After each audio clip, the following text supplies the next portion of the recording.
What is up, Buff Nation? Happy holidays. Aniello, Piro, Chase, Howell of the SCO Show back with another episode. And the SCO Show is always presented by our friends over at Peckish. Be sure to check them out. 2 locations across Colorado, up on the hill in Boulder and off of I-25 in Bellevue, their brand new location for elite chicken wings and pizza. But what's going on, buddy? We've got a good show today. Great show. Adam Munsterteiger's back. Yes, been sir. Probably close to a month since we had talked to him, and he's going to drop a few nuggets on us about the transfer portal. Yeah, Adam, as I always like to say, is the man in the know when it comes to the Colorado Buffaloes, and he has some great information that you're going to want to listen up to. So make sure to hit that like button, smash that subscribe button. That way you guys never, ever miss an episode of your SCO Show right here on the Mile High Sports YouTube channel. And you can also check them out at buffstampede.com. But without further ado, why don't we just dive right on into it? Here is our conversation with Adam Munsterteiger, talking about Travis Hunter's Heisman, talking about some recruits in the transfer portal, and a little bit of the Alamo Bowl as well. Here's Adam Munsterteiger on the SCO Show. All right, and joining the SCO Show now, our guy, the great Adam Munsterteiger, the publisher of buffstampede.com and the Colorado Buffaloes aficionado. Adam, my friend, been a little while since we had you on the show. Chase and I have been busy. I know you've been busy as well, but happy holidays to you and yours, and happy to have you on today. Yeah, it's great to be on with you guys. I said that the next time I came on with you, I was going to get to Peckish, and I did it. Okay. I went to Peckish. And you have an excellent sponsor for this show. The wings were top level good, and and actually ran into a couple CU recruits that were visiting at the same time of going there. So it worked out really well. That's what we always say, man. You know, it's Coach Prime approved, it's Travis Hunter approved, now it's Adam Munsterteiger approved. And yeah, it's kind of a meeting spot for a lot of these recruits that are coming into town. But check out our friends over at Peckish. As always, happy you were able to get there. We'll get you taken care of once again. It is absolutely phenomenal. But let's talk a little CU, and let's start with something that's already happened before we dive into the transfer portal a little bit. Set the scene for me. You were in New York. You saw Travis Hunter get his Heisman Trophy. I was personally surprised that the votes were a little bit closer between him and Genty, myself. But set the scene for me. What was that moment like for Travis Hunter out there in New York winning the Heisman Trophy? Travis Hunter is a unique individual, not just obviously as a football player. We hear unicorn used a lot to describe him because it is hard to describe what Travis Hunter can do because it just has not been done in college football before. And just the fluidity in which he plays with, I think everybody wishes they knew what that felt like for just one day of their life. He's just incredible. And the other side of him, though, is very private. You know, Travis Hunter is not somebody that is going to be out in public a whole lot. He likes to take care of business. We know that he's a 4.0 student in the classroom. And when it's not football time, he's just relaxing. He's going to be wearing his onesies, playing video games, and staying out of trouble. But out in New York, there was a lot of media availability with Travis. And so we got to see his personality even more so out there. And so that was fun. To be able to interact with him a little bit more. And you could just tell that while winning the Heisman Trophy was not something that Travis Hunter set out from an early age to do, he talked about sometimes in video games he would do that with his cousin, and that was kind of a goal. But it wasn't like his life goal to win the Heisman Trophy. But when he got out there and got in that scene, and obviously we saw his emotional speech, which he gave after winning the award, you could tell how much this meant to him. And so to be in that environment around him, and I mean, who knows? Are we going to ever cover a Heisman Trophy ceremony again at Colorado? I hope so.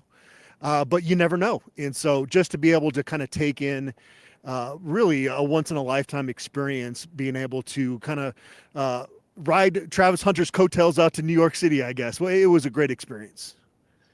His speech, I thought, was just brilliant. It was so authentic. Excuse me. And to see how much he's grown since he got to Colorado. He just seemed like such a shy kid when he first got here, and he looked so comfortable in his skin during that speech. But Adam, I want to talk about the nitty gritty. There's a lot of roster building going on. There's a lot of visitors that are visiting Boulder right now. So I want to know all the latest on the transfer portal. Let's talk a little bit about the guys that have left, the guys that have entered the portal from CU. What have you made of Nakai Hill-Green, Trevor Woods today, and Dayon Hayes? Those seem to be the three big names that have entered the transfer portal. Yeah, none of the guys that have entered the transfer portal were guys that you were putting in pen in terms of 2025. And maybe you would have loved if Nakai Hill Green, if he's not going pro, would come back. And you'd have the NIL funds to be able to do that. But you weren't banking on him being a starting linebacker for this university next year. Trevor Woods, he's kind of a tweener at this point. And I don't know what that looks like for him going forward. I don't think that in this program, as a dime linebacker on third down passing situations, that's going to really exploit all of his talent. So maybe going somewhere else is a good option for him. It would be nice to have him in this program. He's an original buff, as they call it around here, an OB, somebody that went through the coaching transition and lived up to his own expectations, the expectations of this new staff, and had a pretty big role. And he's a playmaker. Trevor Woods is a guy you put out there, and throughout the course of the season, he's going to make some game-changing plays. So you'd like to have him in the program, but none of these losses, it kind of reminds me a little bit of the spring when there were a couple guys you're like, yeah, it'd be really nice to have them in the program, but this is not a make or break type situation with those guys. Hill Green, if you could get one more year out of him, that would be huge, because he is he really kind of sets the tone defensively with his aggressiveness and physicalness. So it's tough not having him in the program, knowing that he might be playing for another college team in 2025. But at the same time, back to my initial point, you didn't really think that was going to be the case anyway. Yeah, it's going to be interesting to see how Coach Prime continues to try to fill some holes with players that are departing, whether they're going to the league, no longer playing college football, or entering the transfer portal. But let's talk about a guy that Colorado did land. They got the commitment from former Alabama defensive lineman Jaheim Oatis. He is an absolute monster. I looked up pictures of this guy online. I mean, he looks like he's 30-plus years old. He looks like an absolute wrecking ball. Talk to me a little bit about him, but also we're at the point now where Colorado's getting some Bama boys. I think that also speaks value and just kind of speaks to what Coach Prime has been able to build here in Colorado. Yeah, he could look at what Anquan Barnes did transferring from Alabama over to Colorado last year. And now you have kind of I know this is a business term, but that proof of concept. The Colorado has won 9 regular season games. They have guys that have transferred from other places, and they have seen their stock rise. And for Oatis, his stock could be as high as a first-round draft pick, an All-American. He has got some unique traits as a defensive lineman, and it seemed like he was just starting to kind of scratch the surface of his potential there at Alabama. There's a lot of space eaters on the D-line, guys that you can plug in there and say, fill up these gaps, let the linebackers do their job. Jaheim Oatis is the guy that can do that, but also be a big-time disruptor in the backfield, a guy that can pressure the quarterback much better than your top level defensive lineman. He is on that next tier of guys, and so I'd be shocked if he's not one of their starting defensive linemen next year and one of their better defensive players. It's a good starting point for this transfer portal class to have somebody in the trenches like that. I really like how this transfer portal class is starting to come together. They got a big commitment from Reggie Hughes last night, the Jacksonville State linebacker, who has been very productive there. Also came from Ole Miss. So they're starting to put together some nice pieces. I know Buffs fans are happy about the kicker as well. I'm curious about Kaidon Salter, the quarterback from Liberty that has been in Boulder the last couple of days. Is that a guy that CU has a serious chance of? I like to think that these quarterbacks, I think he's ranked top 6 or so in the transfer portal among the quarterbacks. Those guys usually are asking for a lot of money. Is CU willing to get a top quarterback in the transfer portal? That's a good question in terms of the NIL budget with a quarterback like that. From what I understand, Chase, is that Colorado is likely to land Kaidon Salter. We'll see how that plays out. It's sometimes it's minute by minute, right? Like, because last year DJ Lundy was all set to be a buff, and then Florida State started losing some guys on that defense, and their boosters were saying we can't allow this to happen, so they stepped up. And until they get on campus for the semester, you're always kind of dealing with that possibility. So to a long-winded way to answer your question is I think Kaidon Salter will be a buff, but is it a foregone conclusion? Probably not in this era because of the NIL money, and teams can get a little bit more desperate too, especially at that position if they don't have the guy locked up for next year. But Kaidon Salter would be exactly what they need. We talked to Pat Shermer yesterday, and he was talking about just one year of eligibility would be perfect to be able to compete, for that starting job with Juju Lewis coming in. And you look at Salter, he's a dual threat guy, a guy that can make a lot of plays with his legs. And so you'd probably do more RPO stuff with him than you would with Julian Lewis if he's your starting quarterback. But that would be an ideal situation to have both of those guys on campus as well as Ryan Staub to really be able to battle it out in 2025. Yeah, I do think it'll be interesting after we see a few dominoes fall. Like John Mateer is looking at both Oklahoma and Miami. Whoever misses out on him is probably going to be willing to spend a lot of money on a guy like Kaidon Salter. So it'll be interesting to see how all these dominoes fall, especially with the quarterbacks.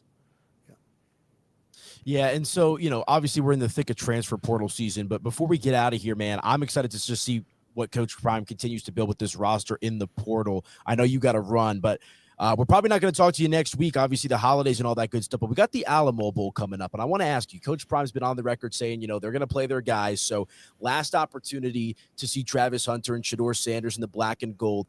How much do you think those guys will play, and how much of the starters do you think, how much run do you think those guys will get in the Alamo Bowl?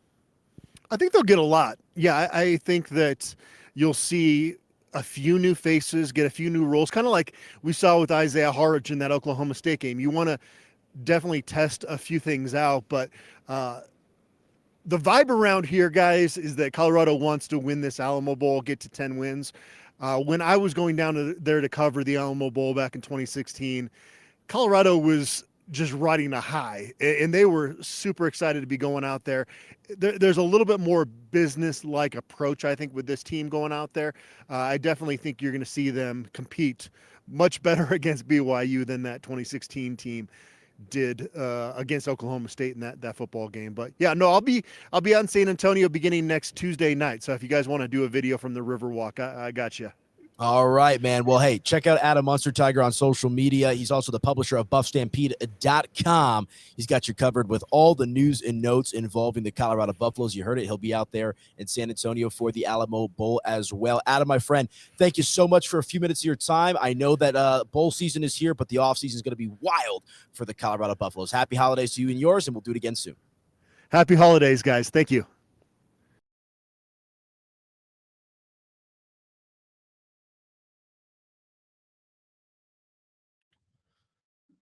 All right, great conversation with Adam Munsterteiger of BuffStampede.com. Be sure to check him out over there and on social media. But one of the big nuggets that he kind of dropped for us, a little, you can't call it breaking news because it's not official, but get an idea that Colorado is likely to land quarterback Kaidon Salter, Chase.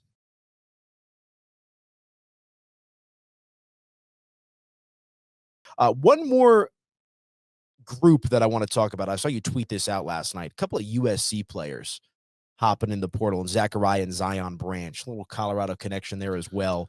Maybe some depth at wide receiver coming for Colorado too. Yeah, one of CU's Gold Jackets, Cliff Branch, a member of the Pro Football Hall of Fame, great career with the Oakland Raiders and a couple other teams in the NFL. He is the great uncle of the two Branch kids that entered the transfer portal out of USC. Now, it looks like Zachariah is commanding a lot of money. I don't think CU is going to be involved in this recruitment at all. But I just like tweeting it out because I always remember when I see that Branch name that they're actually related. Cliff right. Branch, one of the greatest buffs of all time.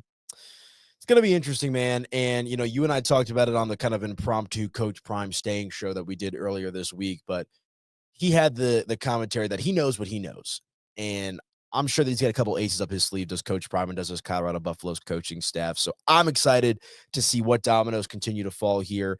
Shout out to Adam Munsterteiger again, man. He's my go-to. I know he's your go-to as well for all of the Colorado Buffaloes news at BuffStampede.com. What else, buddy? Anything you want to get off the chest? I'm just keeping an eye on all the different dominoes that we're going to see fall. I thought CU got a great commitment from a linebacker yesterday, as I mentioned in that interview with Adam. in Reggie Hughes out of Jacksonville State, a guy that has been very productive. He has great size. He's like 6'2", 240 pounds, which is the size that you want to see at the linebacker position. When you're losing two guys like Nakai Hill-Green and Levante Bentley, you're going to have to replace them with some talent. I think they already found one of those guys. They're probably going to be in the market for another linebacker. So very excited about Reggie Hughes. Kevin Concepcion, which is just a great name to say, out of NC State. He is the number 3 ranked player in the transfer portal on on3.com. Currently in Boulder, maybe leaving at some point today. He's probably gone by the time that this gets posted, but visited over the last couple of days. It looks like they have a great chance of being able to land him. So they're already reloading here, and I think they're going to get a few of the top wide receivers out of the transfer portal. I wouldn't be surprised if they get 2 out of the top 5 and probably 3 out of the top 10. And that's kind of what we expect with what we've seen with Coach Prime and this offense. Is these wide receivers are pretty damn good. That Louis coming. He brought the Louis with him, but you know, they're getting the trunk now. You know, they had the Louis bags, now they're getting the trunk. So I'm excited for it for sure. Let's have some fun real quick. Couple minutes. You get one bet right now. Who you picking to win the national championship? College football playoff starting this weekend. Some good games. Notre Dame, Indiana. I've been thinking about this for like the last, 3 or 4 days about if I had to make a bet, who would I pick to win the college football playoff and win the national championship? And I'm not so sure. So I'm going to default to you. I got a couple ideas, but I want to see what you think first. I'm really not sure. There aren't many teams that I trust. I think there are maybe outside of Oregon, but it just feels like Oregon is bound to lose. That game against Ohio State between them was, I don't know, kind of left more questions than answers for me a few months ago. Yeah, and Oregon's a much different team at home than they are on the road, although they played that great. And they get a crappy draw being the 1 seed. Yeah, they did. They got kind of screwed there. They played that great game in the Big Ten championship. Part of me, and there's a little bit of bias here for sure, but I do think Notre Dame and their ability to play defense, I think they've got one of, if not the top defense in the country. If you can trust that run game, if they can get leads early and trust that run game, which is also one of the top in the country, they can knock off one of these top teams. I think they have their hands full with Indiana and Coach Sig on Friday. But if Notre Dame can get through that game against Indiana, I actually really like the way that they play, the way that they can control the football, run the ball, and play some defense. And then I think Riley Leonard's just a winner. We talk about how important it is to have a quarterback that's a winner. And I think Riley Leonard can get it done. That would probably be my bet according to the odds right now. I think they're probably 7-1 plus 700. I think something like that probably makes sense. I wouldn't want to take one of the favorites. You know what's crazy is if Arch Manning's starting, I might choose Texas. Yeah, that's actually a really good point, but I don't think he's starting. I don't think he's starting either. But do they potentially pull the plug on Quinn if they're down at half? Stick Arch in there, whatever it might be. I don't know. It's going to be fun, man. I'm excited for this expanded 12. Georgia kind of in a similar situation. I feel better about Georgia if Carson Beck's not playing. I can't trust Carson Beck, but I like everything else about Georgia. That's kind of where I'm at. Kirby Smart. This team knows how to do it, right? National champions multiple times over as well. So it is going to be interesting. But hey, if you're looking for a place to watch a college football playoff, if you're looking for a place to watch any sports, be sure to check out our friends over at Peckish. 2 locations across Colorado, one up on the hill in Boulder, and their brand new location off of I-25 and Bellevue for any of you that live in the Denver metro. But good conversation today. Follow Chase on Soch at Chase Howell _. I'm at Media by AP. Also check out Adam Munsterteiger, buffstampede.com. Shout out to Danny Bailey behind the glass. And that is going to do it for us on another episode of the SCO Show. Happy holidays to everybody out there. Talking some Alamo Bowl next week. And SCO Buffs, baby. SCO Buffs.